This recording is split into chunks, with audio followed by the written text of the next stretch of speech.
Gente querida, eu estou aqui com você e dando sequência a esse nosso tempo juntos no Papo de Graça.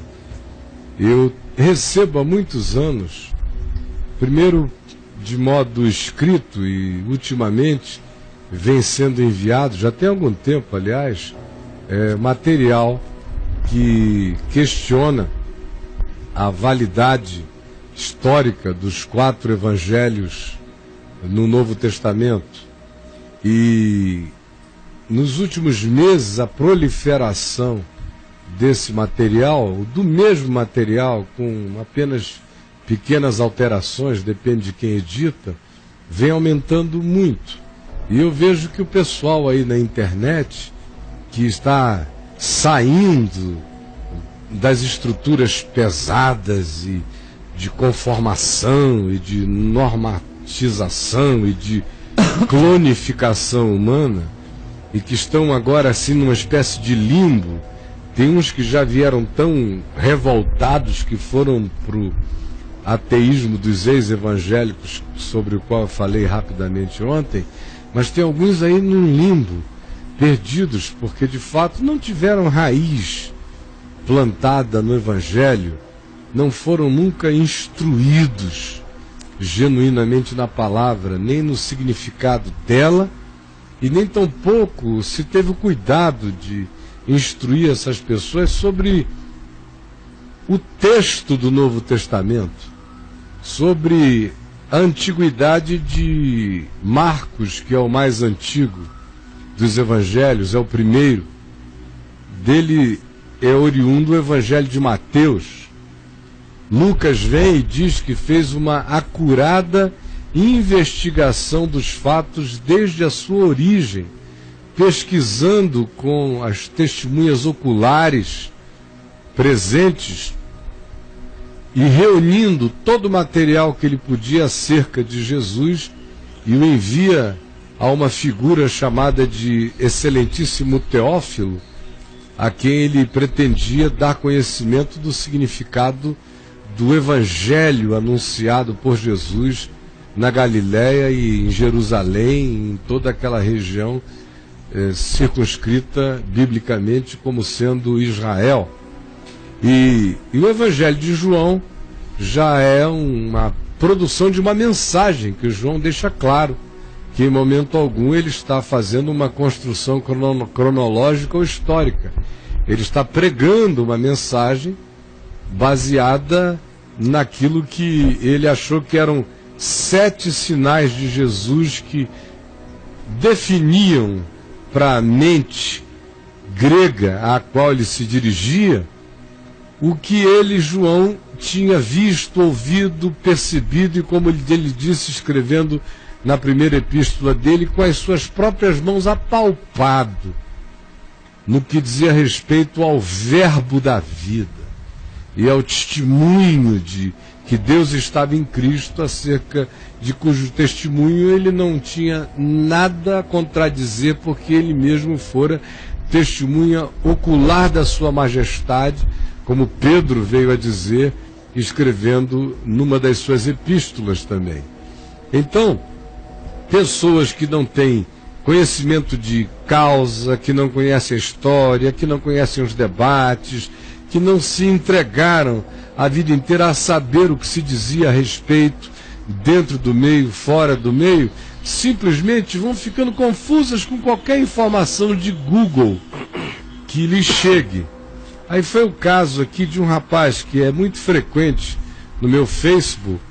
Nem sempre eu posto, ou quase nunca posto, as coisas que ele põe, porque ele as coloca com muita angústia, e quase sempre são os assuntos que dizem respeito apenas muito a ele, e não a um público maior. Mas dessa vez, ele escreveu aqui, o nick dele no Facebook é Theos Master Only One.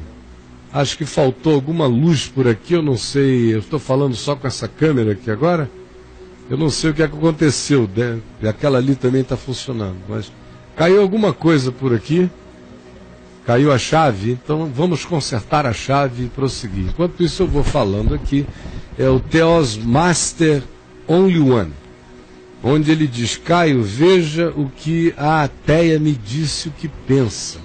Aí ele já vinha falando de uma pessoa aí que diz para ele o seguinte: Theos, eu sou pesquisadora, historiadora e ateia. Eu cito para poder, ela diz que dá essas qualificações dela, para poder explicar a ele o que ele vai explicar, que ela vai explicar tão sábia e profundamente. Olhem só. Paulo é falso profeta porque ele ensinou doutrinas que não existem nos 4 evangelhos. Bom, essa frase dela pressuporia que haveria coisas nos 4 evangelhos a serem validadoras do significado do profeta verdadeiro, do profeta falso.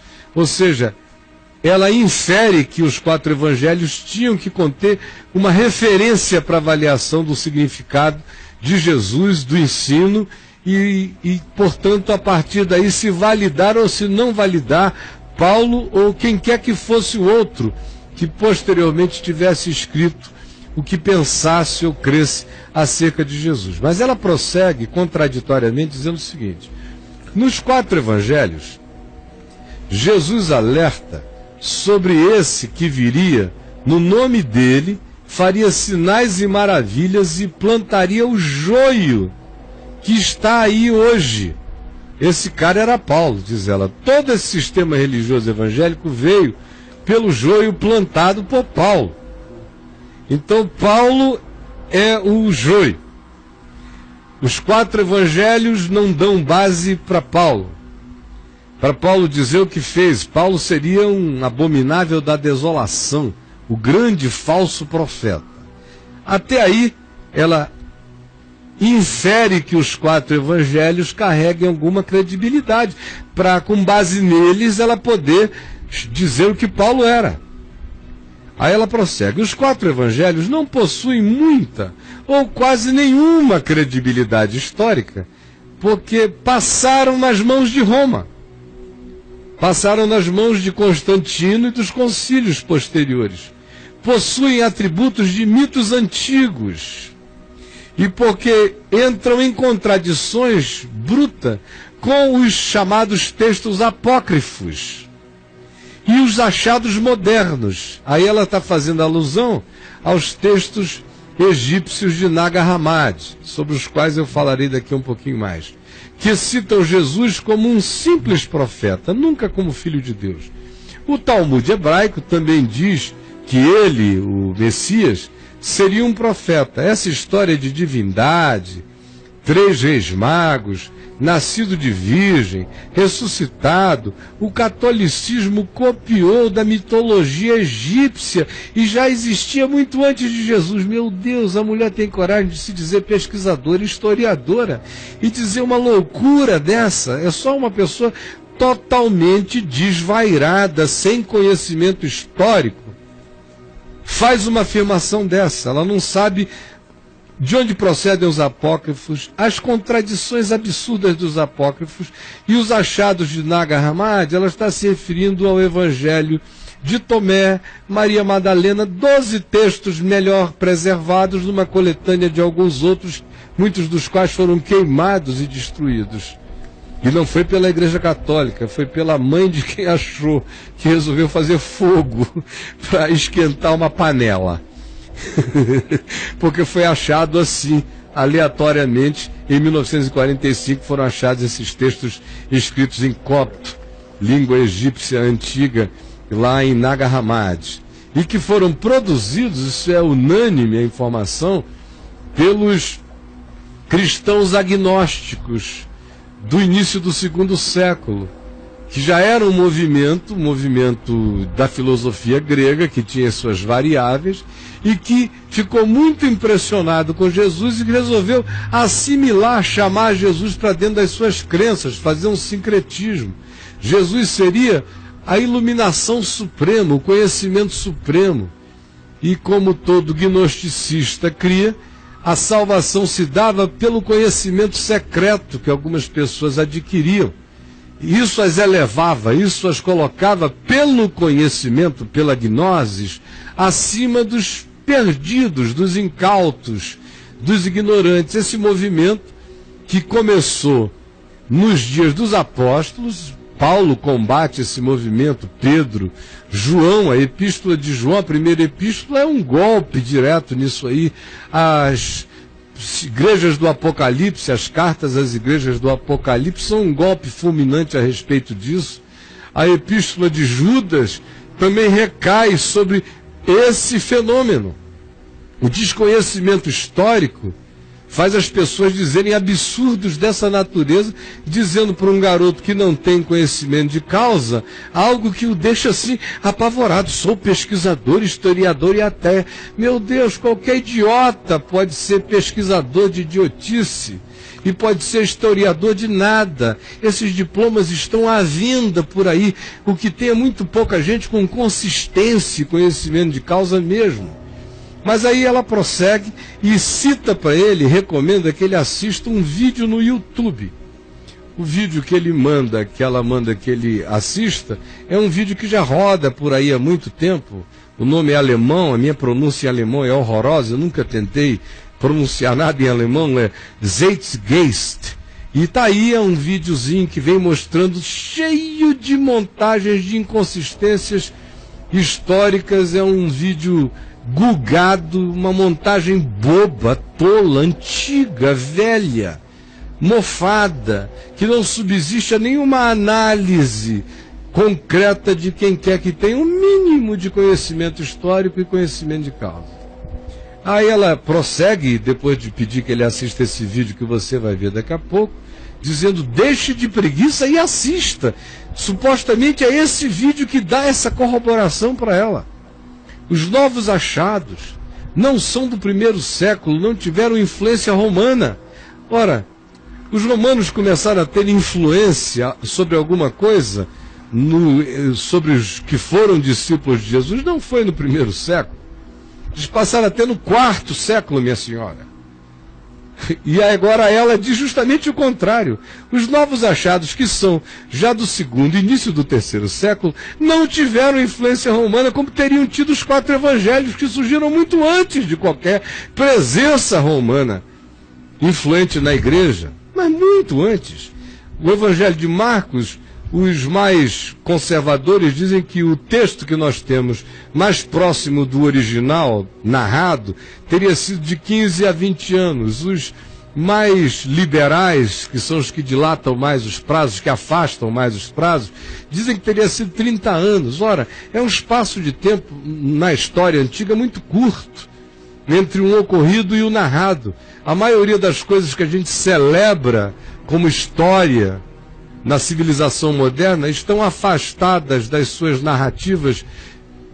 Entre o texto mais antigo que temos e a narrativa narrada, às vezes tem 1000 anos, às vezes tem 1500 anos, às vezes tem 700 anos. Agora, um que tem 15, 20 ou 30, que é o Evangelho de Marcos, não serve, está afastado demais.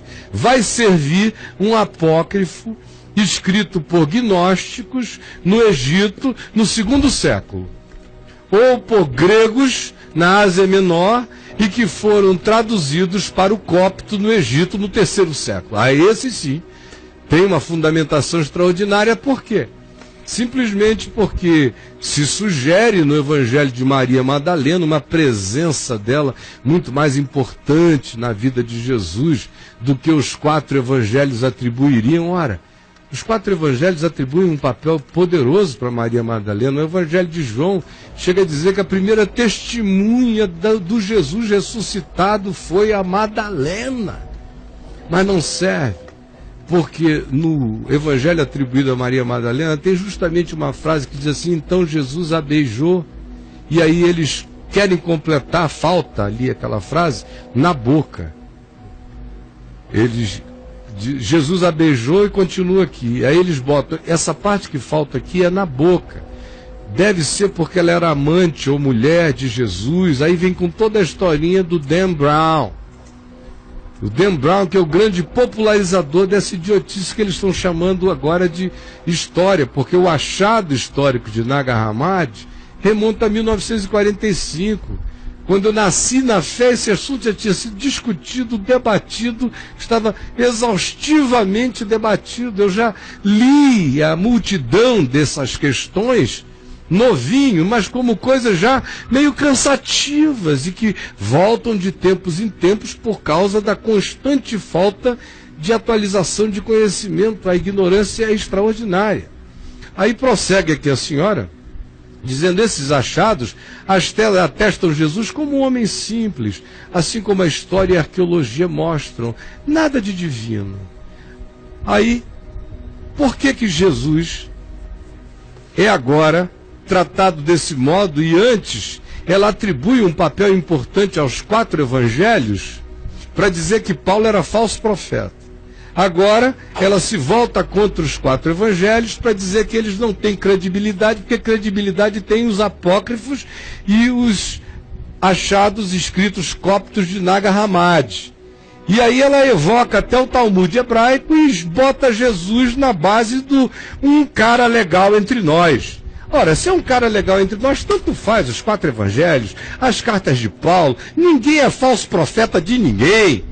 Nada interessa, Jesus não interessa, coisa alguma interessa, não tem nem por que ter essa discussão, minha senhora. Há um abismo, diz ela, entre o Cristo e o cristianismo tão grande quanto o abismo existente entre Jesus de Nazaré, filho de José e Maria, nascido em Nazaré, na Galileia, e Jesus Cristo, nascido da constelação de virgem, na cidade do rei de Davi, em Belém da Judéia. Aí ela vai para o textinho aqui do vídeo do Zeitgeist. E vem com a mesma conversa cansativa de sempre. Gente, é exaustiva a ignorância. É terrível. Mas para você saber o que esse vídeo diz, o que apavora a cabeça dessas pessoinhas por aí, eu vou rodar primeiro 3 sequências desse vídeo. Me foi enviado em 3 partes. Aliás, em uma parte o Judá capturou as outras 2. Depois eu vou colocar uma 4ª parte de um especialista dizendo sobre a inconsistência desse material. Mas eu mesmo tenho muitas coisas a dizer ao final de tudo. Vamos assistir primeiro as 3 primeiras partes desse vídeo. Olhe só.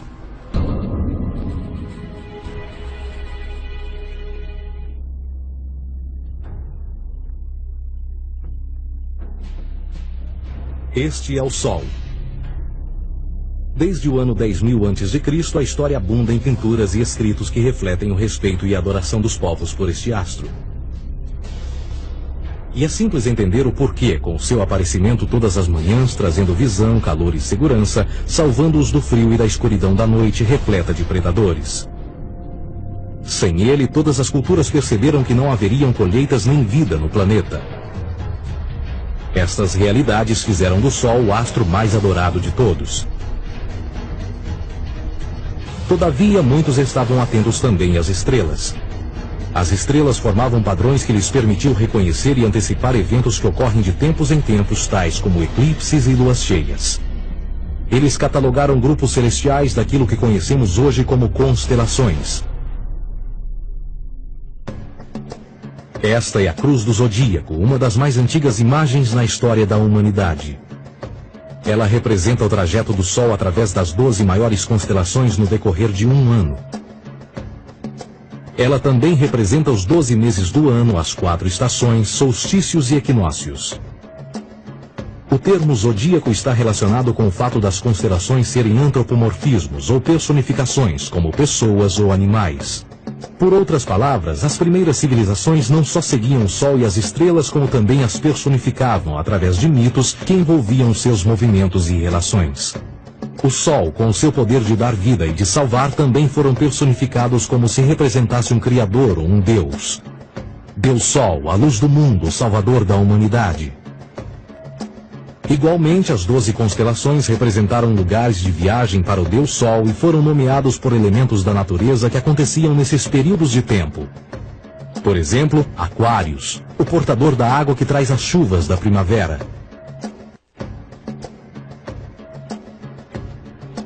Este é Horus. Ele é o Deus Sol do Egito de 3.000 a.C. Ele é o Sol antropomorfizado e a sua vida é uma série de mitos alegóricos que envolvem o movimento do Sol no céu. Dos antigos hieróglifos egípcios conheceu-se muito sobre esse Messias solar. Por exemplo, Horus, sendo o Sol, tinha como inimigo o deus Sete, que era a personificação das trevas ou da noite. E metaforicamente falando, todas as manhãs Horus ganhava a batalha contra Sete. E no fim da tarde, Sete conquistava Horus e o enviava para o mundo das trevas. Será importante frisar que trevas versus luz ou bem versus mal tem sido uma dualidade mitológica onipresente que ainda hoje é usada em muitos níveis. No geral, a história de Horus é a seguinte. Horus nasceu em 25 de dezembro da Virgem Isis Mary. O seu nascimento foi acompanhado por uma estrela no oeste, que por sua vez foi seguida por 3 reis em busca do Salvador recém-nascido. Aos 12 anos era uma criança prodígio nos ensinamentos, e aos 30 anos ele foi batizado por uma figura conhecida por Anup, e assim começou seu ministério. Horus teve 12 discípulos e viajou com eles, fazendo milagres tais como curar os enfermos e andar sobre as águas. Horus também era conhecido por vários nomes como a Verdade, a Luz, o Filho Adorado de Deus, o Bom Pastor, Cordeiro de Deus, entre muitos outros. Depois de ter sido traído por Tifão, Horus foi crucificado, enterrado por 3 dias e então ressuscitou. Estes atributos de Horus, originais ou não, parecem influenciar várias culturas mundiais e muitos outros deuses encontrados com a mesma estrutura mitológica. Atis da Firígia nasceu da Virgem Nana em 25 de dezembro. Crucificado, foi posto na tumba e 3 dias depois ressuscitou. Krishna, da Índia, nasceu da Virgem Davaki com uma estrela no ocidente assinalando sua chegada, fez milagres juntamente com seus discípulos e após sua morte ressuscita. Dionísio da Grécia nasceu de uma virgem em 25 de dezembro. Foi um professor peregrino que praticou milagres como transformar água em vinho e é referenciado como Rei dos Reis, Filho unigênito de Deus, o início e o fim, entre muitas outras coisas, e após sua morte ressuscitou. Mitra da Pérsia nasceu de uma virgem em 25 de dezembro. Ele teve 12 discípulos e fazia milagres. E após sua morte foi enterrado por 3 dias e então ressuscitou. Ele também foi chamado de a Verdade, a Luz, entre outros. Curiosamente, o dia sagrado de adoração a Mitra era um domingo. O que importa salientar é que existiram inúmeros salvadores em diferentes períodos em diversos lugares da Terra que preenchem essas mesmas características. A pergunta que não quer calar: o porquê desses atributos? Por que o nascimento de uma virgem em 25 de dezembro? Por que a morte e a ressurreição após 3 dias? Por que os 12 discípulos ou seguidores? Para descobrirmos, vamos examinar o mais recente dos Messias solares. Jesus Cristo nasceu em 25 de dezembro em Belém. Ao nascer foi anunciado por uma estrela no ocidente que seria seguida por 3 reis magos para encontrar e adorar um novo Salvador. Tornou-se pregador aos 12 anos. Aos 30 anos foi batizado por João Batista e então iniciou seu ministério. Jesus teve 12 discípulos que viajaram com ele praticando milagres como curar doentes, andar sobre a água, ressuscitar mortos. Ele também é conhecido como Rei dos Reis, o Filho de Deus, a Luz do Mundo, o Início e o Fim, o Cordeiro de Deus, entre muitos outros. Depois de ter sido traído por seu discípulo Judas por 30 moedas de prata, ele foi crucificado, posto em uma tumba e após 3 dias, ele ressuscitou e ascendeu aos céus. Em primeiro lugar, a sequência do nascimento é completamente astrológica. A estrela no ocidente é Sírius, a mais brilhante do céu noturno, que a cada 24 de dezembro se alinha com outras 3 estrelas brilhantes no cinturão de Órion. Essas 3 estrelas brilhantes são chamadas hoje, como eram na antiguidade, 3 reis, 3 Marias no Brasil e Portugal. Os 3 reis e a estrela mais brilhante, Sírius, todas apontam para o nascer do Sol em 25 de dezembro. Esta é a razão pela qual os 3 reis seguem a estrela a oeste em uma ordem que apontam ao amanhecer, o nascimento do Sol.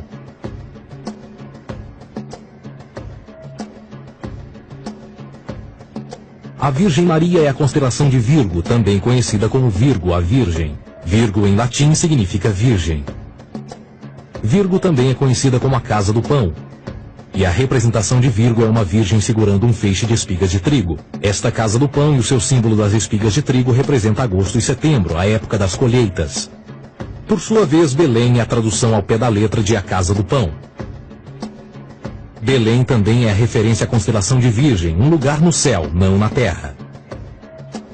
Existe outro fenômeno muito interessante que ocorre em 25 de dezembro, é o solstício de inverno. Do solstício de verão ao solstício de inverno, os dias se tornam mais curtos e frios. Da perspectiva de quem está no hemisfério norte, o sol parece se mover para o sul, ficar menor e mais fraco. O encurtamento dos dias e o fim das colheitas conforme se aproxima o solstício de inverno, simbolizando o processo de morte. Era a morte do sol. Pelo 22º dia de dezembro, o falecimento estava completamente realizado e faz com que atinja seu ponto mais baixo no céu.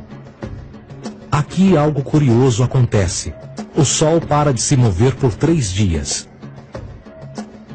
Durante estes 3 dias, o Sol fica pelas redondezas da constelação do Cruzeiro do Sul, ou Alfa Crucis.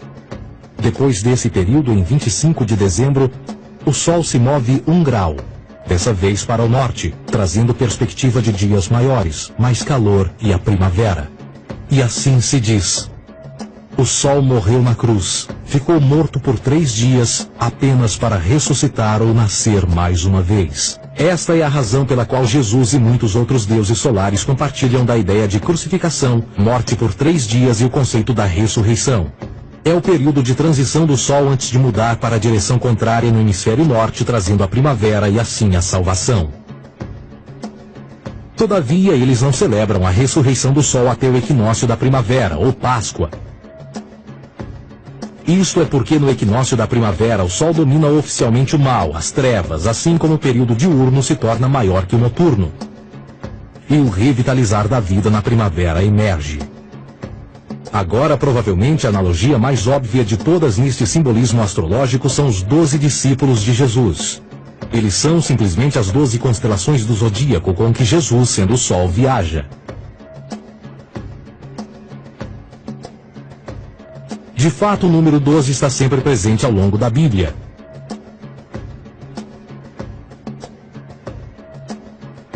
Voltando à cruz do zodíaco, o elemento figurativo da vida é o Sol.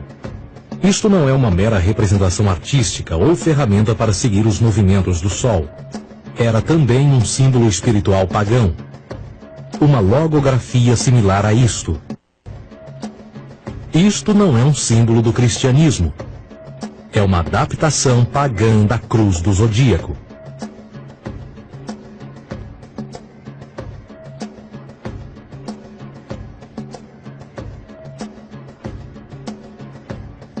Esta é a razão pela qual Jesus, nas primeiras representações, era sempre mostrado com a sua cabeça na cruz. Jesus é o Sol, Filho de Deus, a luz do mundo. O Salvador a erguer-se, que renascerá, assim como o Sol faz todas as manhãs. A glória de Deus que defende contra a força das trevas. Assim como renasce a cada manhã, e que pode ser visto através das nuvens, lá em cima nos céus, com a sua coroa de espinhos, ou os raios de sol.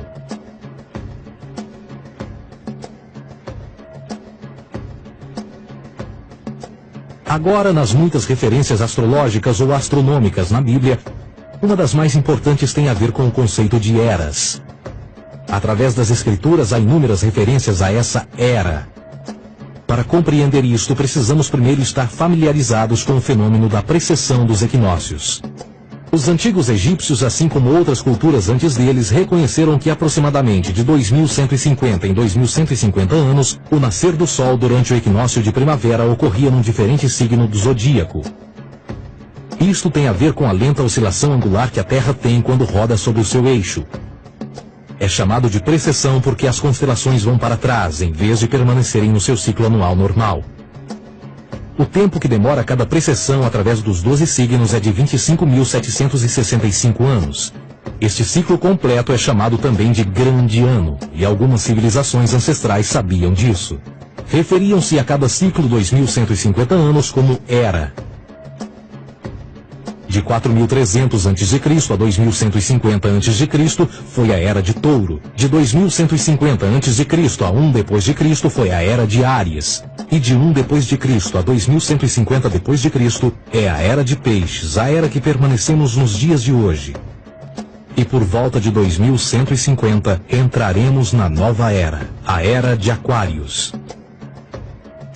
Agora a Bíblia refere-se por alto ao movimento simbólico durante 3 eras, quando se vislumbra já é uma 4ª. No Velho Testamento, quando Moisés desce o Monte Sinai com os 10 mandamentos, ele está perturbado ao ver sua gente adorar um bezerro dourado.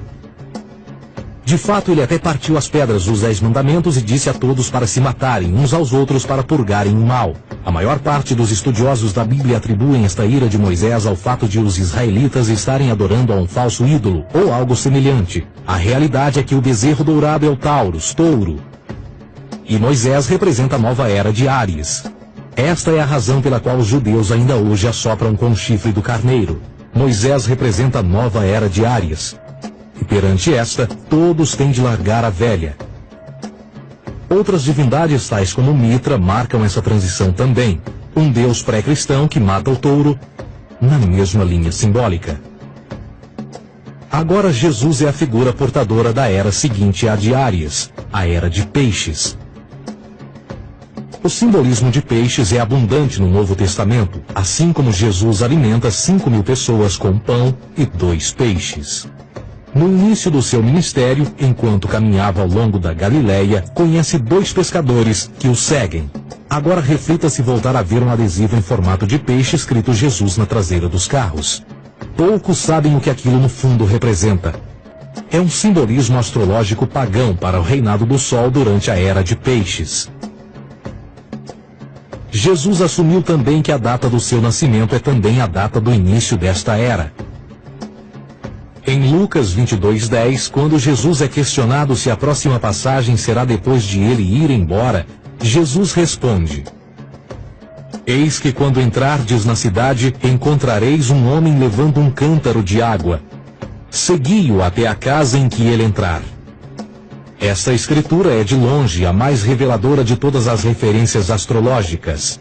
O homem que leva um cântaro de água é Aquários, o portador de água, que é sempre representado com um homem despejando uma porção de água. Ele representa a era depois de Peixes, e quando o Sol, Filho de Deus, sair da era de Peixes, Jesus, entrará na casa de Aquários, e Aquário é antes de Peixes na precessão dos equinócios. Tudo o que Jesus diz é que depois da era de Peixes chegará a era de Aquário.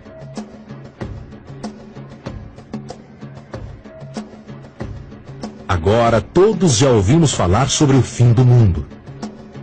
Deixando à parte o lado cartunista no livro de Apocalipse, a espinha dorsal nesta ideia surge em Mateus 28:20, onde Jesus diz: Eu estarei convosco até o fim do mundo, dos séculos em português. Contudo, na tradução inglesa da Bíblia, a palavra mundo está mal traduzida. A palavra realmente usada era aion, que significa era. Eu estarei convosco até o fim da era, o que no fundo é verdade. Jesus, como personificação solar de Peixes, irá acabar quando o Sol entrar na era de Aquário. Este conceito de fim dos tempos e do fim do mundo é uma má interpretação desta alegoria astrológica. Vamos dizer que aproximadamente 100 milhões de brasileiros acreditam que o fim do mundo está próximo. Além disso, o personagem de Jesus, literalmente e astrologicamente um híbrido, só demonstra o quão plágio do deus Sol Horus do Egito, Jesus é. Por exemplo, inscrito há 3.500 anos atrás, nas paredes do templo de Luxor, no Egito, estão imagens da Enunciação, da Imaculada Concepção, do nascimento e da adoração a Horus. As imagens começam com o anúncio à Virgem Ísis de que ela irá gerar Horus, que Nefe, o Espírito Santo, irá engravidar a Virgem, e depois o parto e a adoração, e que é não mais do que o milagre da concepção de Jesus. Na verdade, as semelhanças entre Horus e Jesus são flagrantes.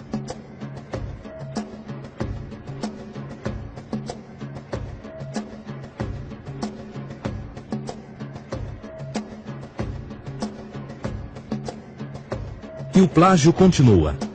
A história de Noé e da sua arca é tirada diretamente das tradições. O conceito de dilúvio é presente em todas as antigas civilizações, em mais de 200 diferentes citações em diferentes períodos e tempos. Contudo, não será preciso ir muito além da fonte pré-cristã para encontrar a epopeia de Gilgamesh, escrita em 2600 a.C. Esta história fala sobre grandes inundações ordenadas por Deus, uma arca com animais salvos e até mesmo o libertário retornar da pomba, entram em concordância com a história bíblica, entre muitas outras semelhanças. E depois há a história plagiada de Moisés, sobre o nascimento de Moisés. Disse que ele foi colocado numa cesta de cana e lançado ao rio para evitar um infanticídio. Ele foi mais tarde salvo pela filha de um rei e criado por ela como um príncipe. Esta história do bebê numa cesta foi retirada do mito de Sargão de Acade por volta de 2250 a.C. Depois de nascer, Sargão foi posto numa cesta de rede para evitar um infanticídio e lançado ao rio. Foi depois salvo e criado por Aqui, uma esposa da realeza acádia. Além disso, Moisés é conhecido como legislador, portador dos 10 mandamentos e da lei mosaica. Contudo, a ideia de a lei ser passada de um Deus para um profeta numa montanha é também antiga. Moisés é somente um legislador numa longa linha de legisladores na história mitológica. Na Índia, Manoa foi o grande legislador. Na ilha de Creta, Minos ascendeu ao monte Ida, onde Zeus lhe deu as leis sagradas. Enquanto que no Egito, Moisés tinha nas suas pedras tudo o que Deus lhe disse. E no que diz respeito a estes 10 mandamentos, foram retiradas a papel químico do feitiço 125 do Livro dos Mortos do Antigo Egito. O que é que o Livro dos Mortos dizia? Eu nunca roubei, tornou-se tu nunca roubarás. Eu nunca matei, tornou-se nunca matarás. Eu nunca menti, tornou-se nunca levantarás falsos testemunhos. E por aí adiante. A religião egípcia é, no fundo, a base fundamental para a teologia judaico-cristã. Batismo, vida após a morte, julgamento final, imaculada concepção, ressurreição, crucificação, a arca da aliança, circuncisão, salvadores, comunhão sagrada, dilúvio, Páscoa, Natal, a passagem e muitas outras coisas e atributos são ideias egípcias, nascidas muito antes do cristianismo ou judaísmo. Justin Martyr, um dos primeiros historiadores e defensores cristãos, escreveu: quando nós, cristãos, dizemos que Jesus Cristo, nosso Mestre, foi produzido sem união sexual, morreu e ressuscitou e ascendeu aos céus, nós não propomos nada de muito diferente do que aqueles que propõem e acreditam tal como nós, nos filhos de Júpiter. Numa escrita diferente, Justin Martyr diz: ele nasceu de uma virgem, aceite isto em comum com o que você acredita dos Perseus. É óbvio que Justin e outros cristãos cedo souberam como o cristianismo era semelhante a outras religiões pagãs. Contudo, Justin tinha uma solução. Para além de tudo o que sabemos, o diabo era em quem mandava. O diabo teve a ambição de chegar primeiro que o Cristo e criou essas características para o mundo pagão. Fundamentalist Christianity, fascinating. These people actually believe the world is 12,000 years old. Swear to God. I actually asked one of these guys, okay, dinosaur fossils. He says, dinosaur fossils? God put those here to test our faith.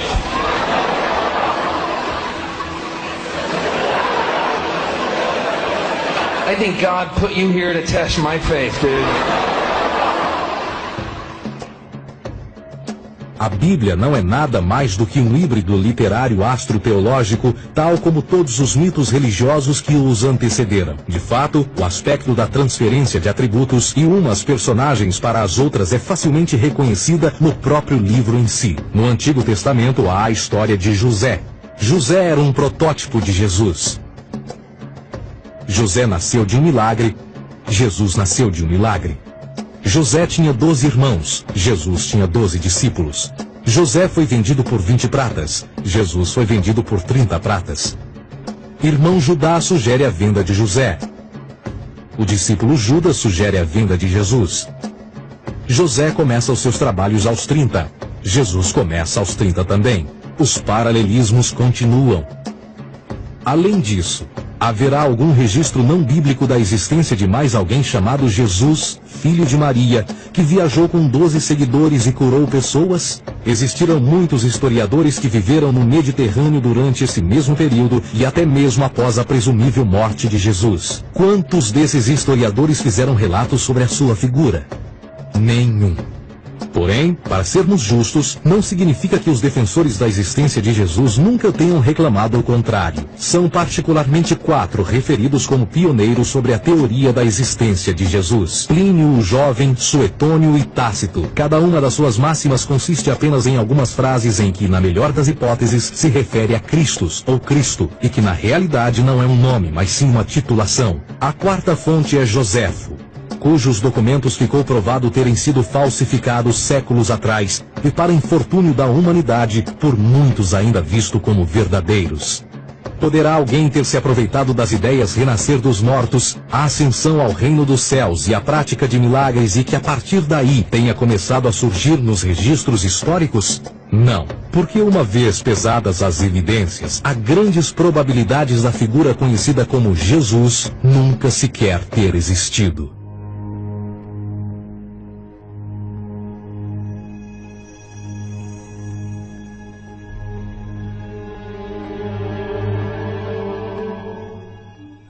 We don't want to be unkind, but we want to be factual. We don't want to cause hurt feelings, but we want to be academically correct in what we understand and know to be true. Christianity just is not based on truth. We find that Christianity was in fact nothing more than a Roman story, developed politically. A realidade consiste em que Jesus foi a divindade solar do setor gnosticista cristão e, tal como outros deuses pagãos, era uma figura mítica. Foi sempre o poder político que procurou monopolizar a figura de Jesus para controle social.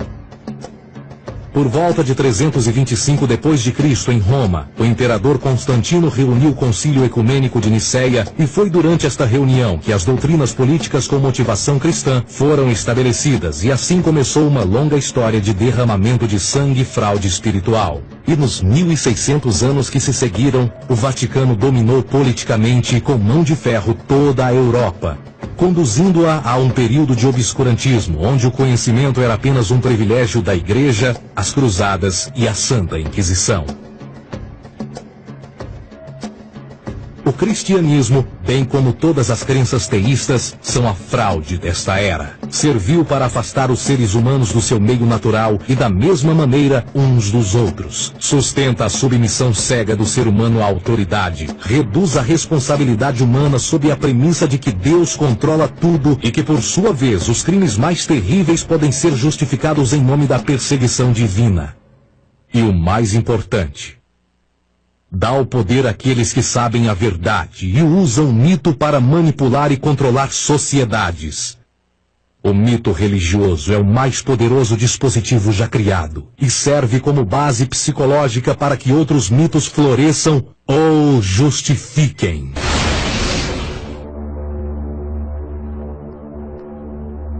A myth is an idea that, while widely believed, is false. In a deeper sense, in the religious sense, a myth serves as an orienting and mobilizing story for a people. The focus is not on the story's relation to reality, but on its function.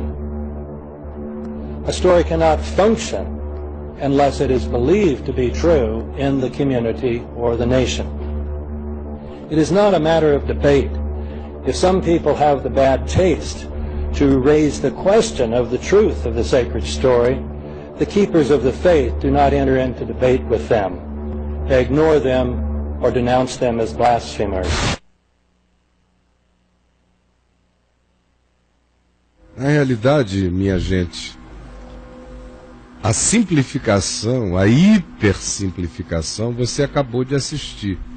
Essa é uma simplificação de um aspecto tão grotesco que eu vou deixar para falar no grotesco dessa hipersimplificação daqui a um pouquinho mais. Quero que você assista agora o que diz o Dr. Chris Forbes a respeito desse material que você acabou de ver. Eu tenho outras coisas a acrescentar ao que ele diz, mas veja lá.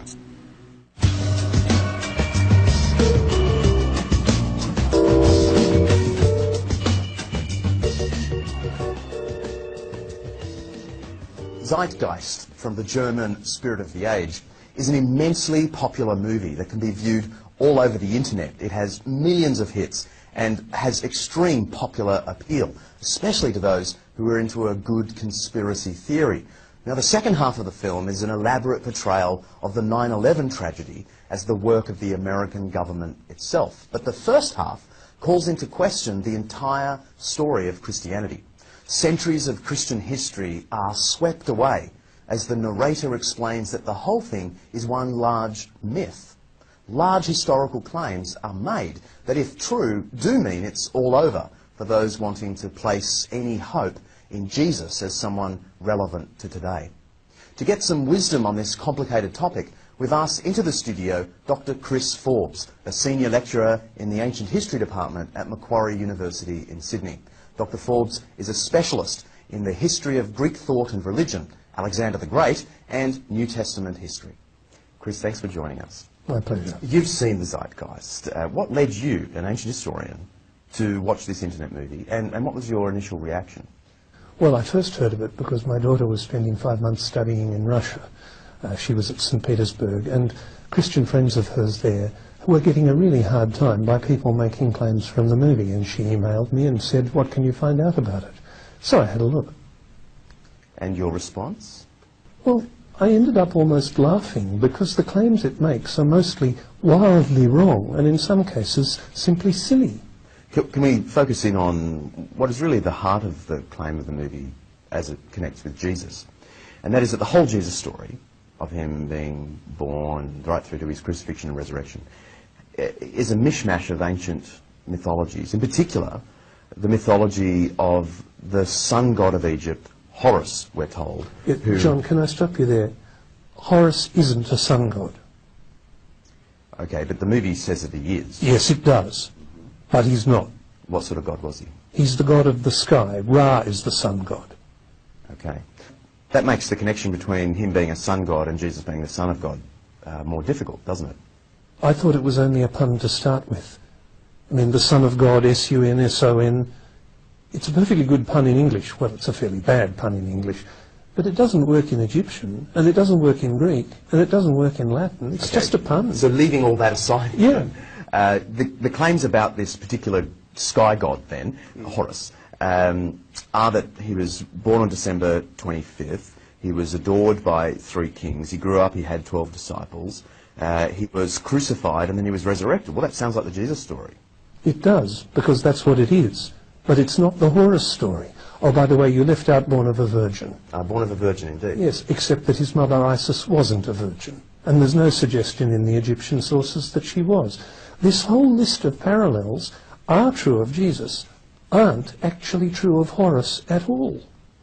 The ancient sources don't mention these details? Well, it's very unlikely the ancient Egyptians would say he was born on December the 25th, because December's a Latin month. In other words, there's no connection at all. Horus wasn't crucified. Horus was killed, cut up into very small pieces, and his body scattered around Egypt, so it could never be gathered again. And the rest of the myth is about Isis trying to collect together all the pieces. I guess the punchline of the Zeitgeist movie, as it connects with Jesus, is that because the Jesus story is just a mythical construct, which you're saying it isn't, the movie is saying he didn't exist. He's not a historical figure. Does that have currency in serious historical research today? No, there's no serious question for historians that Jesus actually lived. There's real issues about whether he is really the way the Bible described him. There's real issues about particular incidents in his life.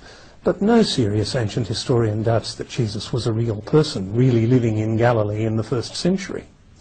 The movie, in its list of references, if you get the transcript, some characters pop up, some scholars pop up, and it gives this sense that it is an authoritative movie, like Gerald Macy, G.A. Wells. Gerald Macy, English poet and amateur Egyptologist. not an expert, not an academic, not actually an historian at all. G.A. Wells, an academic, yes, professor of German literature, writer of popular books, trying to claim that Jesus is a myth. But he's not a historian. Did you find any serious historical work in the list of references? Not a single one. What I found is a whole list of books claiming to be written by experts, quoting other people claiming to be experts, quoting actually none of the ancient evidence at all. And yet a lot of people have been enamoured with this movie or deeply troubled by it. What is your advice to them? Can I be awfully blunt? Don't believe everything you see on YouTube. Given that this interview will also be on YouTube, have you got any further advice for them? Yes. Check references. Go looking for ancient evidence. If somebody claims something about Horus or Mithras or Dionysus, if they're only quoting another modern author, or in the case of Massey, someone writing in the 19th century, that's not good enough. What historians want to know is not do you quote historians, they want to know can you quote ancient evidence. And there's simply no ancient evidence that Horus or Mithras or Dionysus was born on the 25th of December, born of a virgin, crucified. The ancient stories simply don't say that about them. So the parallels with Jesus just collapse. Thank you for joining us. My pleasure.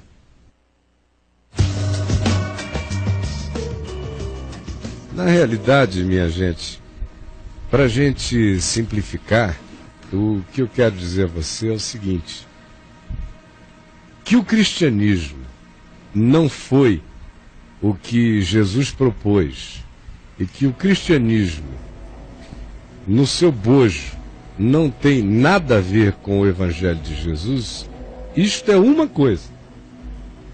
Agora, você querer chamar de cristianismo aquilo que diz respeito originalmente a Jesus, ao testemunho dos apóstolos, as testemunhas oculares que com ele andaram historicamente, e a partir de cujos testemunhos os 4 evangelhos que nós temos no Novo Testamento se fundamentam, e pegar isto aí e fazer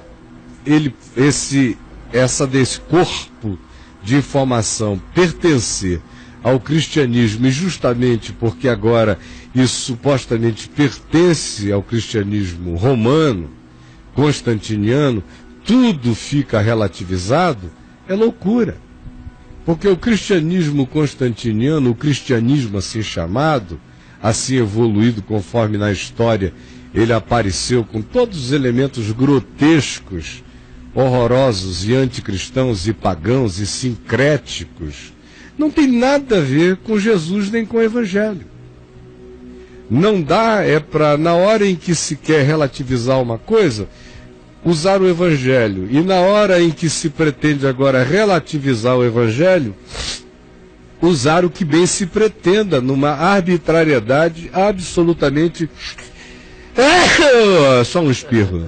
Saudável. Só um espirro. Saudável. Numa arbitrariedade historicamente absolutamente louca, tola, inconsistente, que só perturba o pessoal que vive aí de YouTube para cá, internet para lá, acreditando em toda informaçãozinha que chega com uma certa batida, um som pesado, e que coloca tolices sobre tolices.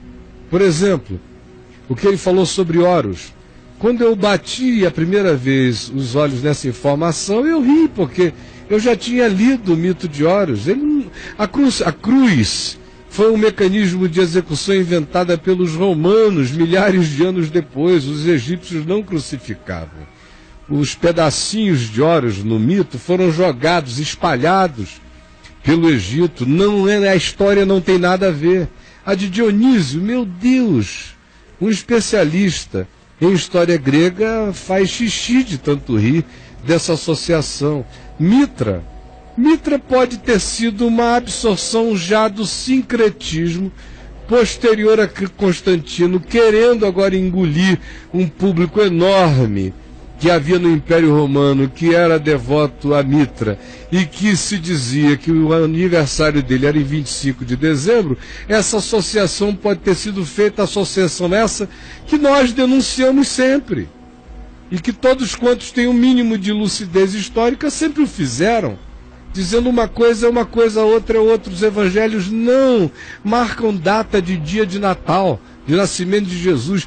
Datas nos evangelhos são irrelevantes, completamente irrelevantes. Jesus nasceu na época em que César Augusto mandou fazer um recenseamento no império, quando Quirino era governador da Síria. Isso é historicamente definível. Agora, dia, prazos exatos, jamais, sob hipótese nenhuma.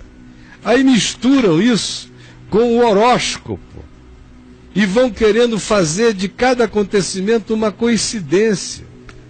Aí touros viria antes, por isso o judaísmo é antes de Jesus, e os judeus tocam no chifre por causa do chifre do touro.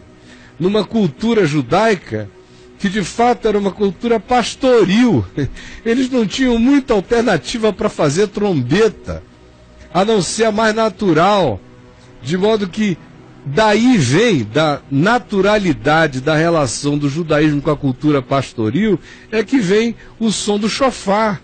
Mas quem quiser montar o que quiser montar, vai encontrando pretexto para o que quiser encontrar.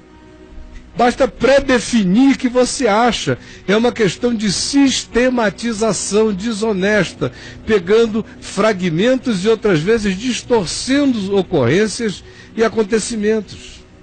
Aí vai-se para misturar a história para Moisés, com Sargão. Ora, Sargão que não era nem crido. Eu me lembro do tempo em que se discutia a existência histórica de Sargão.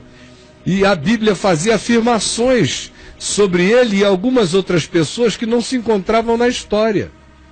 Quando se achou, disseram, a Bíblia tinha razão. Foi quando se escreveu um livro que ficou muito famoso na década de 60, chamado E a Bíblia Tinha Razão, sobre esses fatinhos. Tudo coisa cansativa e mofada. Moisés nasceu na mesma época que se atribui o nascimento de Sargão, só que em relação a Sargão, os detalhes da história dele não são aquelas. E o erro? Moisés não foi posto num rio para evitar o infanticídio. Moisés foi posto no rio porque estava acontecendo o infanticídio. Mas ninguém leva a sério as coisas e tudo vai passando como se tudo fosse assim. Noé, ao mito de Noé, do dilúvio, está reproduzido em muitas culturas. É claro, porque foi um fato histórico. E de fato a epopeia de Gilgamesh, lá na Suméria, de onde Abraão era oriundo, os semitas eram oriundos, sabiam da história, porque eles são posteriores a Noé. Essa história foi narrada como a epopeia de Gilgamesh. É um modo mítico de descrever os ecos da história de Noé. É tudo ao contrário.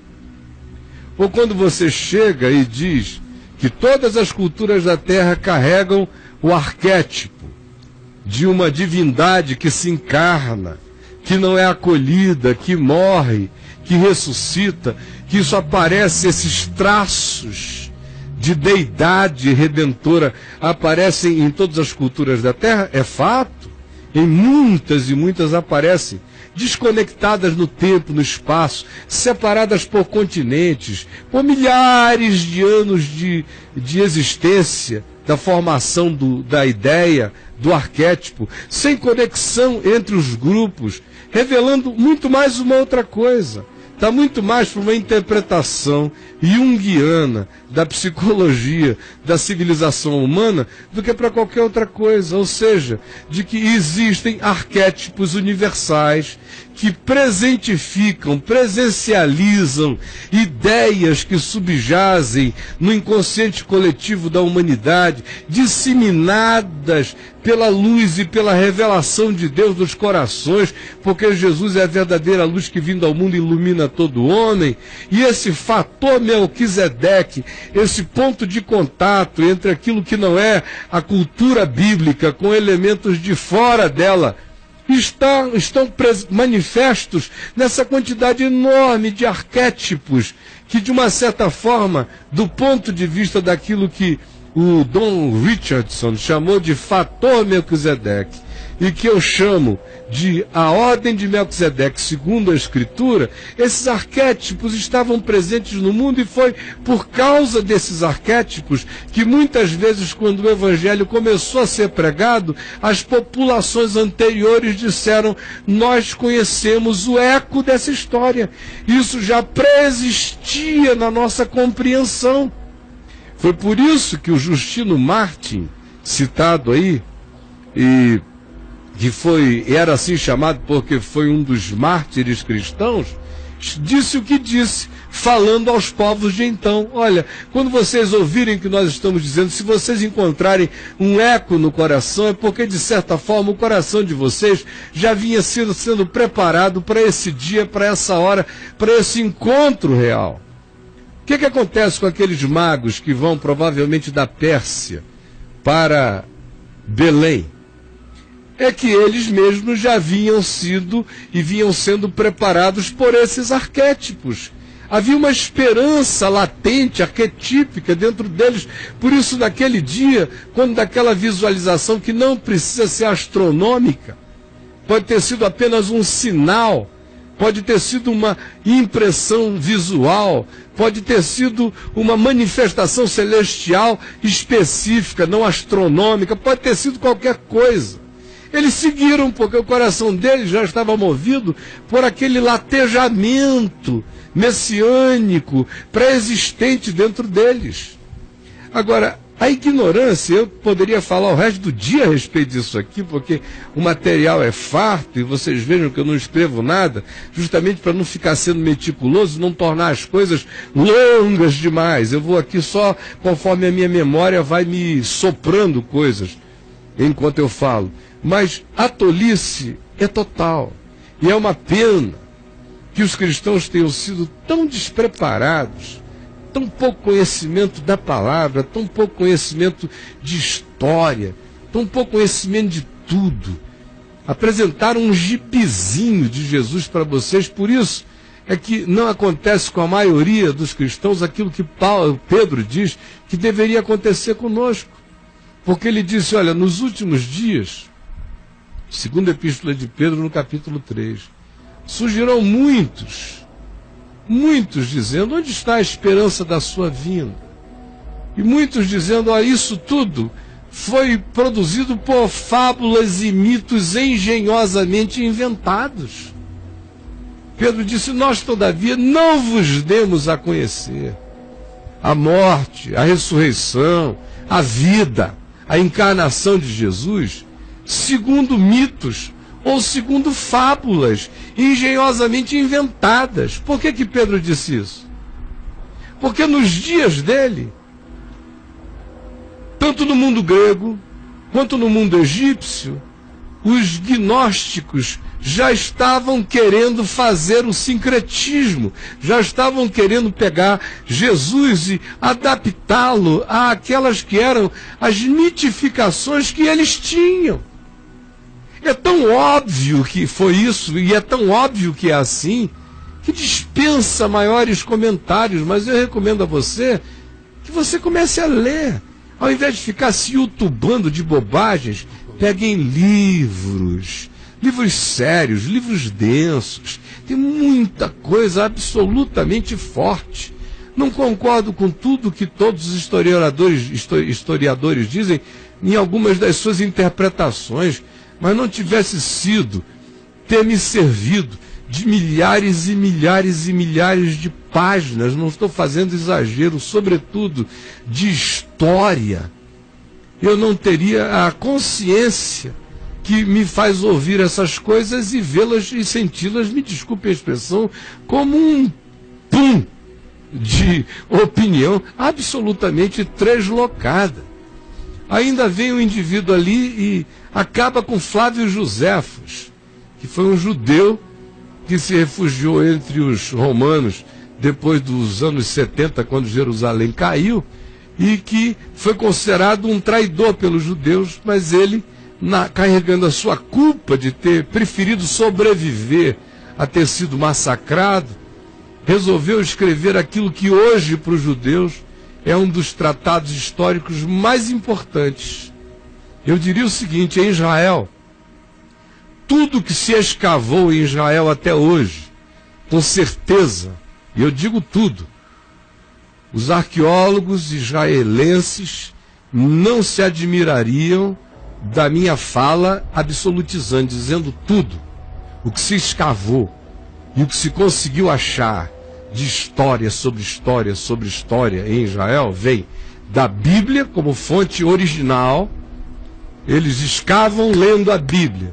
E Flávio Joséfos, pela sua meticulosidade histórica, são os dois elementos de maior fundamentação de todos os achados arqueológicos de Israel. Aí veio um tolinho desse e disse: Flávio Joséfos, que já foi desmentido. Quando, meu amigo?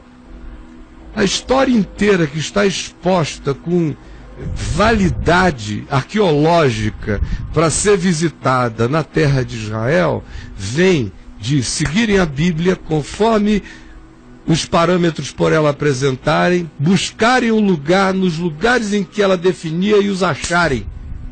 E a mesma coisa com Flávio Joséfos. De modo que o desconhecimento, a ignorância é horrorosa.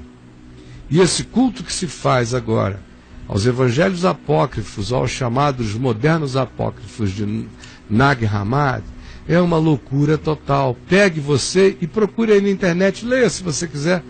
Procure o Evangelho de Tomé, tem em português. Leia, já faz tempo que tem em português na internet. Muito antes do Dan Brown. Você já acha, eu já tinha lido antes da internet existir. Na internet é fácil. Leia Evangelho de Maria Madalena, você vai ver lá uma coisa absolutamente desconexa, construída 200 anos depois por uma seita gnóstica, achada em 1945 e agora popularizada depois dos livros do Dan Brown e do apetite humano. De fato é um apetite humano por causa da desgraça do cristianismo. Surgiu esse apetite canibal. É uma vontade canibal de comer, de destruir tudo. E, se possível, é um Herodes que vem querendo engolir, tragar o filho da virgem, da mulher.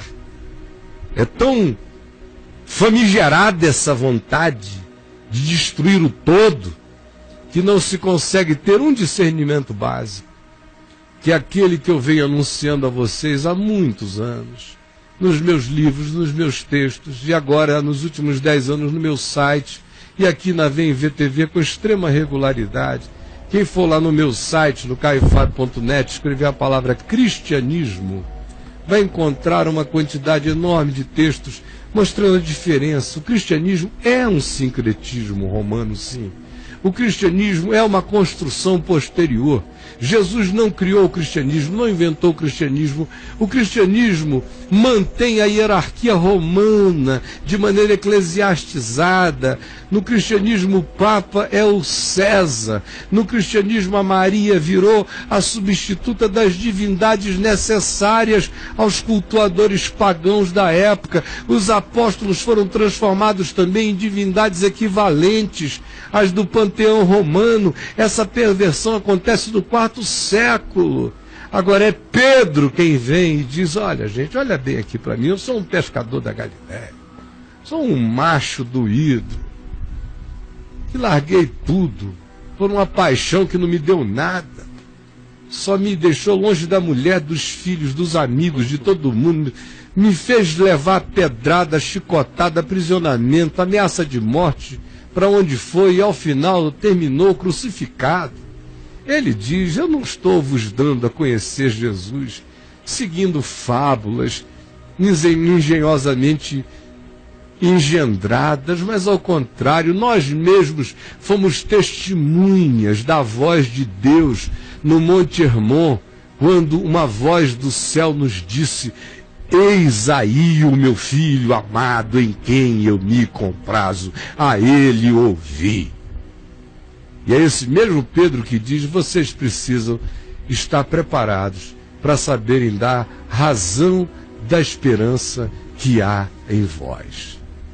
Se a gente não parar de ficar vivendo essa realidade de uma fezinha, que é apenas uma crençazinha, herdada ainda dos evangélicos pentecostais, neopentecostais, que oferecem um gibi de mentiras, e de um outro lado, das igrejas históricas, que são completamente dogmáticas e ficam ofendidas quando se precisa discutir, ou apresentar, ou conversar numa classe de escola dominical ou num grupo de cristãos, quais sejam os elementos contraditórios apresentados por aqueles que não creem como os cristãos creem. Eles nem apresentam isso porque acham que apresentar isso vai confundir a mente dos cristãos. E deixam os cristãos sempre despreparados, de modo que o cara, onde quer que chegue, é chocado pela desinformação que lhe é apresentada como uma novidade de uma informação que lhe foi sonegada. Aí fica todo mundo assim, apatetado. Pelo amor de Deus. Eu estou aqui há 40 anos, com todo o meu coração, sem ter medo de ler nada. De ler coisa nenhuma. Ideia nenhuma. Eu me lembro que em 1977, quando eu fui a primeira vez à Europa, eu cheguei em Madrid e tinha um jornal estampando uma matéria dizendo: acharam a tumba de Jesus em Caxemira, na Índia. E eu parei, peguei o jornal e eu me lembro que as pessoas que estavam comigo ali, eram todas da minha família, disseram: mas você vai querer ler isso? Eu falei: quero, está em espanhol, eu leio com facilidade em espanhol, quero ver. Mas eu já conheço essa história, ela é antiga, eu só quero ver o que estão dizendo de novo. Vi que não tinha nada de novo, mas fui vendo em Paris, em outros lugares, a quantidade de livros esotéricos sobre o assunto, e fui pegando todos os livros que eu podia. Todo mundo que dizia o oposto acerca de Jesus, eu lia. Como eu leio até hoje. Apenas para saber aonde viajam essas mentes. Porque é justamente do encontro com o contraditório e da confiança que você tem no fato de que você não foi instruído acerca de Jesus segundo fábulas, mas por pessoas que de fato amaram a Jesus. Eu tenho ousadia de lhe dizer, o amaram pelo menos como eu. A partir de mim eu sei que não tem brincadeira acerca de Jesus de Nazaré. E olha, Pedro e Paulo e todos eles foram aonde eu nem de longe cheguei, como diz o escritor de Hebreus, no que diz respeito a sustentar a consciência e a confissão da fé. Vocês não chegaram ainda ao derramamento do sangue, como muitos aqui entre nós já chegaram, porque não estribaram a sua fé nem a sua consciência seguindo fábulas engenhosamente inventadas. Como diz Paulo em 1 Coríntios, no capítulo 15, dizendo: olha, eu vos entreguei o que eu também recebi do Senhor. Mas foi o que foi passado aos apóstolos. Eu vos entreguei o que eu recebi, que o Senhor Jesus nasceu da Virgem segundo as Escrituras, morreu segundo as Escrituras, ressuscitou segundo a promessa das Escrituras e foi visto por testemunhas oculares, sem alucinação coletiva. Foi vista por Pedro, foi visto pelos discípulos de Emaús, foi visto pelos 11, foi visto de novo, e ele diz, e foi visto por mais de 500 irmãos de uma só vez. E com eles comeu e com eles bebeu. E para terminar ele diz depois, num ectrauma, como num nascido por trauma, num nascido fora de tempo, fora da hora, um neném arrancado a fórceps, foi visto também por mim, que vim depois da hora. E fui chocado, brutalizado. Eu que era inimigo, ostensivo, perseguidor, que obrigava os que tinham aquela fé a blasfemar. Fui arrombado por essa revelação. E o que eu ganhei com isso? Alívio de consciência? Foi uma produção da minha consciência tão forte que todos os que estavam à minha volta, diz Paulo, ouviram a voz que comigo falavam e viram a luz que a mim apareceram só não conseguiam entender o que a mim se diziam, mas eles mesmos foram chocados pelo mesmo impacto sensorial que me derrubou, para eu depois viver essa vida de cão, a não ser por causa de um forte amor que me constrangiu e que me demonstrou mais do que eu estou vivo, que aquele a quem eu odiava era o Senhor que fora enviado a Israel e que, segundo as profecias, também havia sido rejeitado. Agora, meu amigo, tem muito do que eu estou lhe dizendo que você consegue estribar em conhecimento histórico. Agora, tem uma dimensão do que eu estou lhe dizendo que é confiança ou não, é revelação de Deus ao coração ou não, é experiência com Jesus ou não, por uma razão. Jesus não é um conceito para ser discutido histórica e filosoficamente. Ele é real. E não é só o Senhor de um aeon, como o vídeo lá tolamente diz. Estarei convosco até o fim do aeon. Não. Ele diz em Mateus, eu estarei convosco pelos aeões dos aeões. Atravessem todas as eras, eu sou eu, o Senhor de todas as eras. Esse Jesus não é só uma questão de que eu saiba coisas e que tenha fundamentação histórica para rir das construções tolas como essas. Isso tudo não é suficiente para adensar uma realidade em mim.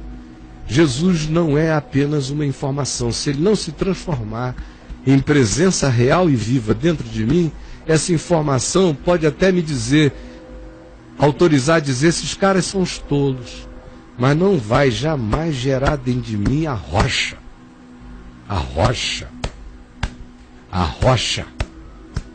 A rocha resulta da presença real dele, que não é uma ideia, é espírito do Deus vivo, é Deus vivendo em mim.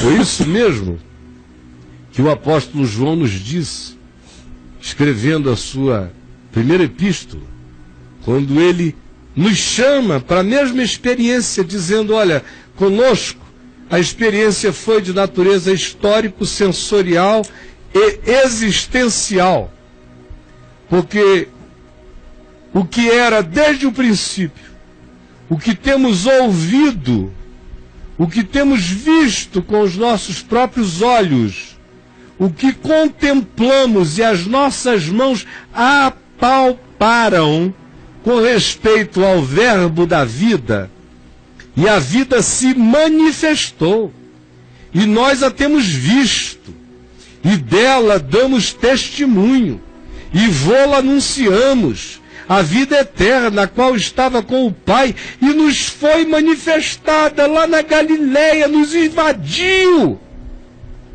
O que temos visto e ouvido é isto que nós estamos anunciando a vós outros. Nós fomos as vítimas do encontro, para que vós, igualmente, mantenhais comunhão conosco.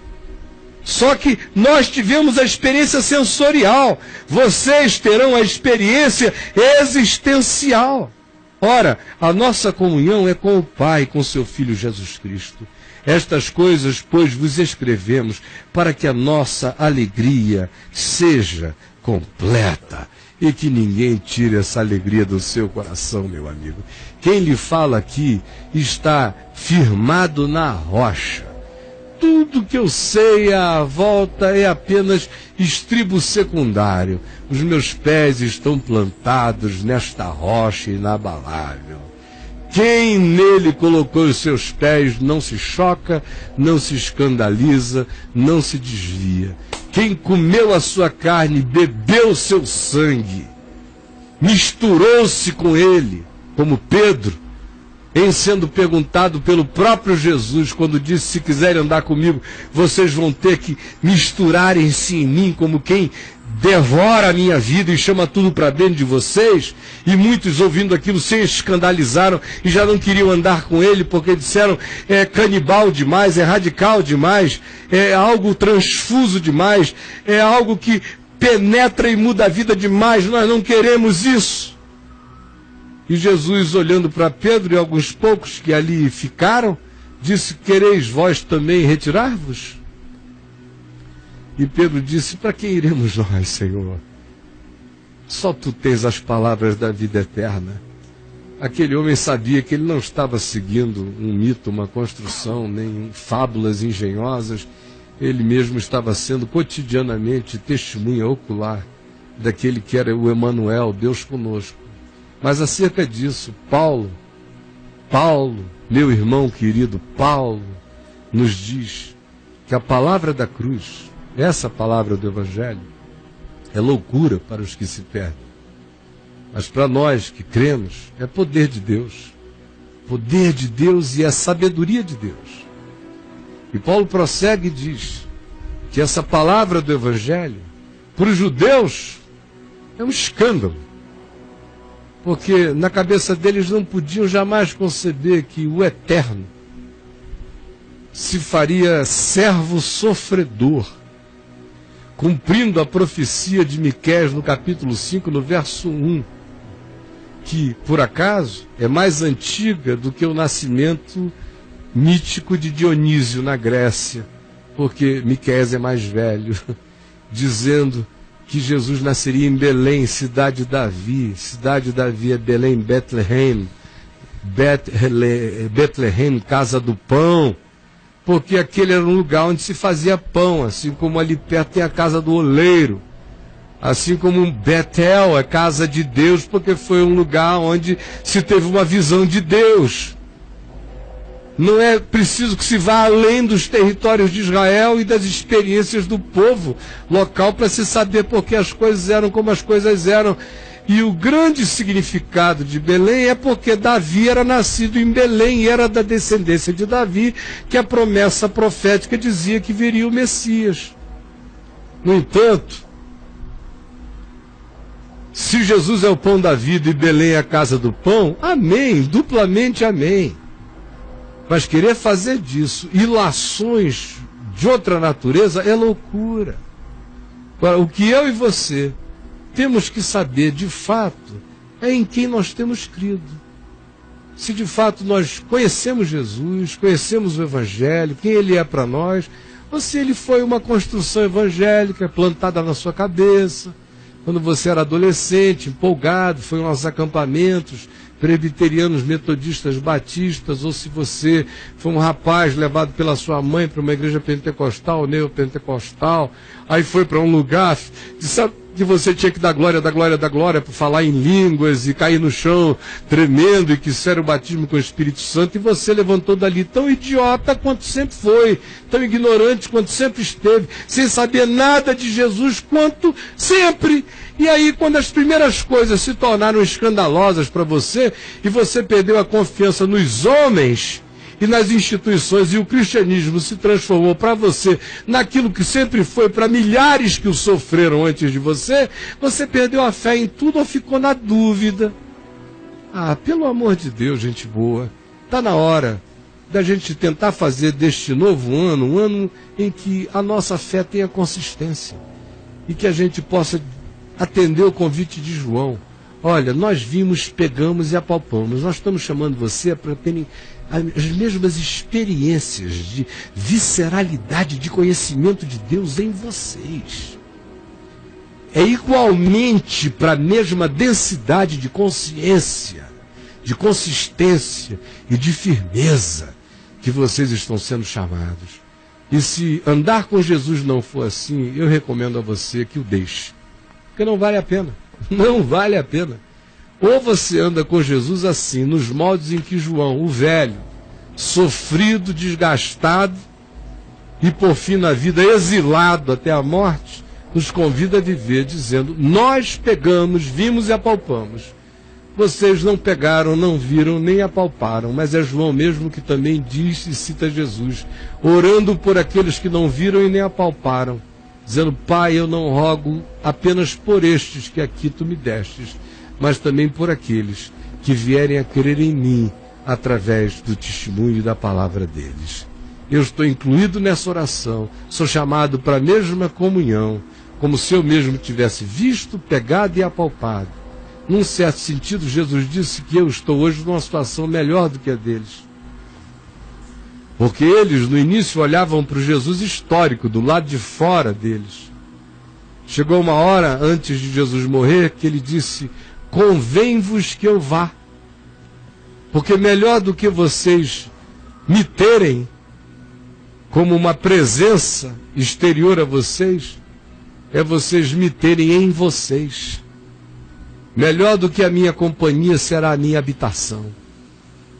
Convém-vos que eu vá, porque se eu for, eu vos enviarei o meu Espírito, o Espírito Santo, que estará habitando em vocês, será Cristo em vós, a esperança da glória, Ele vive em mim.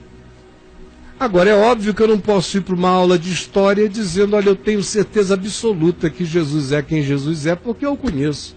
Isso eu digo a você que diz que tem fé. Porque se você me dissesse que não teria fé nenhuma, a menos que você me fizesse muitas perguntas, eu não lhe responderia nada. Eu não tenho pressa de sair esclarecendo nada a quem não está perguntando ou não quer saber, ou está com o coração fechado para compreender. Mas aquele que quer saber, a esse eu começo dizendo qual é a razão mais profunda da minha esperança. Depois, se houver necessidade, eu vou dando todos os acervos históricos para o indivíduo saber que ele não tem crido em fábulas engenhosamente inventadas, nem concebidas, nem montadas, nem sistematizadas, mas é o testemunho visceral de gente, no mínimo como eu, disposta a não estar brincando com o que está falando, com disposição de entregar a vida pelo que está dizendo, sem medo da morte. E eu me sinto um nanico perto daqueles caras que foram aonde eu jamais cheguei. E se chegar, não será porque procurei, mas se for procurado por tais coisas, em nome de Jesus, na graça de Deus, delas não fugirei, porque eu sei em quem eu tenho crido. E por isso eu não me envergonho do Evangelho, porque ele é o poder de Deus para a salvação de todo aquele que crê. Amém. Senhor Jesus, que a tua palavra tenha servido a muitos, simples, sem pretensões minuciosas, nem de sair abrindo livros e bibliografias múltiplas, mas pedindo ao teu Espírito que ilumine, que dê o logos, a razão do Espírito, a compreensão, a iluminação a todo aquele que me ouve com um bom coração, que me vê agora com disposição de estribar a sua fé nas razões eternas da esperança. É o que eu te peço, em nome de Jesus. Amém e amém. Flavinho, tá por aí, Flavinho? Tudo ótimo, Caio. Só mergulhado aqui na palavra. Parabéns, foi muito bom, viu? Amém, meu irmão. Que bom. Eu estou muito feliz de ter aqui comigo hoje. Desculpa, o nosso programa foi assim, corrido de uma forma um tanto diferente. O William chegou aqui, só deu bom dia, agora vai dizer tchau. E Braulio quase não falou. Pessoal em casa desde ontem que eu não estou dando a mínima, eu espero que eles não estejam zangados. Mas eles estão te dando a máxima. Ah, é? Fica tranquilo, estou adorando aqui. Que bom, porque olha, eu ando fazendo muita pergunta a vocês, e vocês só me perguntam besteira. Então agora eu vou começar a dizer um monte de coisas que eu acho que o pessoal está precisando ouvir. Isso entendeu? Precisando ouvir, porque senão eu não saio do pinto. Aí eu rodeio, caio na peteca. Aí todo mundo diz, o Caio só pensa nisso. Eu não.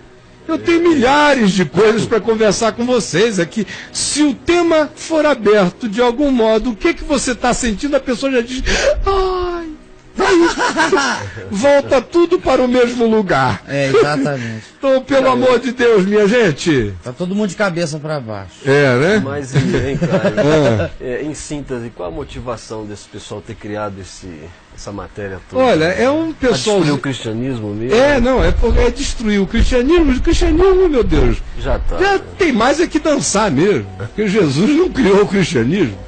No pacote eles querem o pretexto ao cristianismo. Porque o cristianismo é indefensável mesmo. Só um idiota tenta defender o cristianismo. E só um idiota não vê que o evangelho de Jesus não tem nada a ver com o cristianismo. E que Jesus não fundou o cristianismo, que o cristianismo é a fundação romana, constantiniana e europeia, com os seus sincretismos. Agora, por que isso aqui é indefensável? Eles querem levar isso até o fim da linha, até chegar em Jesus, porque o que interessa mesmo é não ter que lidar com Jesus. Relativizar Jesus para destruir o cristianismo. Não, não. Seria isso? Destruir o cristianismo é o pretexto para tentar chegar a Jesus e tornar Jesus qualquer coisa. Porque ter que lidar com o que Jesus demanda, com o que Jesus chama como conversão, consciência e entrega, é que ninguém quer, meu amigo. E é só o começo, vai piorar. Isso é só o começo. Vai ficar cada vez mais, as construções vão ficar cada vez mais minuciosas, em tentativas aqui e ali. Serão muitas fábulas, isso já estava predito. Quanto mais a gente chegar perto desse tempo do fim, mais construções falaciosas surgirão. Como diz Paulo, a cercação de mestres, como que tendo coceira nos ouvidos, né? Exato. Preferirão acolher a mentira, o engano da mentira, do que dar crédito à verdade, porque a verdade é um incômodo insuportável para eles. Então deixa a gente construir o que seja mais palatável e coloque essa perturbadora e absoluta verdade num plano de relatividade mítica com o qual a gente não precise se importar, nem ter as nossas vidas convidadas a virarem-se do avesso. Na realidade, é sempre a dureza do nosso coração que faz essa construção. Muito bom. Agora, totalmente tola, falaciosa, idiotada, eu espero que você deixe de ser menino e vire gente grande em Jesus e ande com o coração firmado em certezas eternas. Isso não torna de você um religioso absolutista, esmagador do próximo, nem de coisa alguma. Mas você sabe ter certeza da razão da esperança que há em você. E você anda com serenidade e paz, sabendo que não é a discussão sobre esses assuntos que converte ninguém. Eu, todavia, estou supostamente falando com uma maioria de pessoas que dizem que são discípulas de Jesus, muitas das quais sem base, sem estrutura, confusas, aturdidas e que ficam há anos me mandando textos, cartas, fazendo perguntas. Eu vou respondendo aqui e ali. Hoje eu resolvi dar essa respostinha. Qualquer hora dessa eu preparo uma coisa muito mais elaborada para apresentar a você, quem sabe um documentário assim, coisa por coisa, mostrando pedagogicamente o que hoje aqui eu apenas espirrei. Foi um espirro, minha gente.